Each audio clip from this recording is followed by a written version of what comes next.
One of your clearest memories may be partly fictional, even if you would swear it happened. Not because you are lying, and not because your brain is broken. That is simply how memory works. Your mind does not replay the past. It rebuilds it, piece by piece, in the present. And every reconstruction can quietly borrow details from questions, photographs, stories, and your own expectations. That means remembering is not just opening a file. Sometimes it is also editing one. The frightening part is that the edited version can feel just as real as the original. Think about your last birthday dinner. You probably remember the people, the place, and the mood. But can you picture every plate, every sentence, and exactly where each person was sitting? Your brain kept the meaning of the evening, then discarded thousands of minor details. When you remember it later, your mind fills those gaps using whatever seems most likely. A red shirt becomes blue. A joke moves from one person to another. After several retellings, you may remember the polished story better than the original night. This is not a rare malfunction. It is the normal price of an efficient memory system. To understand why, forget the idea of memory as a tiny camera inside your skull. A camera stores one fixed recording. Your brain stores patterns spread across many interacting systems. One pattern represents a face. Another carries a sound. Another preserves fear, warmth, or embarrassment. During recall, the brain must reconnect those pieces and decide what belongs together. Usually, it does this remarkably well. But reconstruction creates space for convincing mistakes. The first clue comes from an experiment built from something as ordinary as a word list. No dramatic trauma, no hypnosis, just a few harmless words and a memory that never existed. Researchers read people words like bed, rest, awake, dream, blanket, snooze, and tired. Every word pointed toward the same missing idea, but one obvious word was never spoken: sleep. Later, many participants confidently remembered hearing sleep, even though it had never appeared.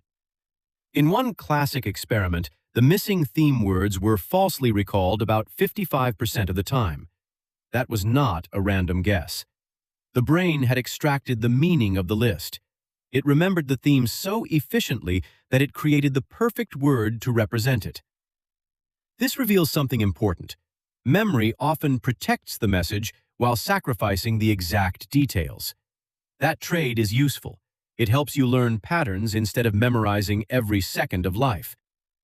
But the same shortcut makes your memories vulnerable to information arriving after an event. And one famous experiment showed that a single verb could change what people believed they saw. Participants watched films of traffic accidents, then answered questions about the car's speed. Some were asked how fast the cars were going when they contacted each other. Others heard a more violent word: smashed. The footage itself never changed. The contacted group estimated about 32 miles per hour. The smashed group estimated nearly 41. One word produced a difference of roughly 9 miles per hour in remembered speed. The question did not merely request a memory. Its wording supplied a new interpretation. Violent language suggested a violent collision, and that suggestion became part of the reconstruction. But the researchers had saved their most revealing question for 1 week later. They asked whether the participants had seen broken glass in the accident footage. There was no broken glass. Yet the word smashed made people report it more than twice as often. A detail introduced only by implication had entered some participants' reports as if it were visual. That is why the way someone asks a question can matter almost as much as the answer. But how can your brain confuse something you heard later with something you actually witnessed? The answer involves a problem psychologists call source monitoring.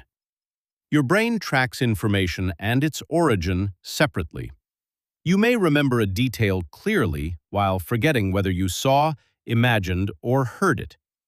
Familiarity then becomes a shortcut. If an image feels familiar, the brain may accept it. Imagine hearing a family story repeatedly while looking at photographs from the same period. Years later, you may visualize the scene, although your image was assembled from other people's descriptions. The picture in your mind is real. Its supposed source may be wrong. This explains why sincere people can disagree completely without either person deliberately lying. Each brain reconstructed the event from different angles, expectations, emotions, and later conversations. And the process does not end when a memory becomes old. Under certain conditions, recalling a memory can temporarily make it open to new information. Scientists call the later stabilization of that updated memory reconsolidation. Early animal research showed that reactivated fear memories could become biologically vulnerable before stabilizing again. Human experiments later found that reminders could make old object memories absorb information from a newer list. The crucial point is not that every memory changes every time you recall it. Memory updating depends on conditions, including surprise, timing, and whether the original memory becomes unstable. Still, retrieval is more active than pressing play. It can become another learning event. That flexibility is not a design flaw. Without it, old knowledge could never adapt. You would keep searching yesterday's hiding place after watching your food move somewhere else. Updating lets the brain correct predictions, combine experiences, and build a useful model of reality. The cost is that new information can sometimes enter through the same open door. And modern life provides more new information about your past than any earlier generation encountered. Messages, edited photographs, family group chats, and social media constantly retell events you experienced. Every retelling can emphasize one detail, remove another, and change who appears responsible. This matters during arguments because people often defend memory as if it were video evidence. You may be certain about the emotion while being wrong about the exact words. A friend may remember the words but place them in the wrong conversation. Confidence alone cannot prove accuracy, because a reconstructed memory can still feel vivid and complete. But this does not mean you should distrust every memory or assume nothing happened. Memory is usually useful. The lesson is to match your certainty to the evidence available. For important events, write down what you observed before discussing it. Separate what you saw from what you inferred. When questioning someone, ask what happened, not whether a specific thing happened. When stakes are high, compare memory with messages, photographs, timestamps, and independent witnesses. Now, return to the traffic experiment. One verb changed estimated speed by about 9 miles per hour. A week later, that same verb helped create broken glass that never existed. That is memory's hidden trade. It gives you a meaningful past, not a perfect recording. That flexibility makes learning possible, but it also means certainty deserves humility, especially when another person remembers differently. Which memory would you verify if you could? Tell me below, and subscribe for more questions hiding inside your own mind.